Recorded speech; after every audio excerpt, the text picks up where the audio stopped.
Do you know many people are having trouble with their Monster Rockin Roller 4 Hi-Fi system? Don't worry. In this video, we'll show you how you do this. Let's start. Step 1. Check power source. First, check the power source.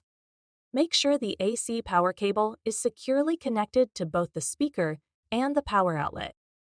Step 2. Test different outlet.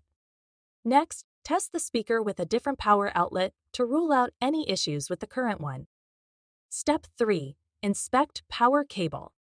Inspect the power cable for any visible damage or fraying. If it's damaged, you'll need to replace it with a new one.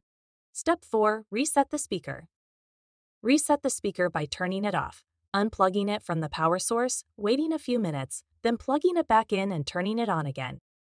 By following these steps, your Monster Rockin Roller 4 should be up and running in no time. Still need help? Visit our website for the complete manual. There you will also find questions and answers from other Monster users. Did you find this video helpful? By subscribing, you help us continue to answer users' questions. So, subscribe to our channel. Thanks for watching, and see you in the next video.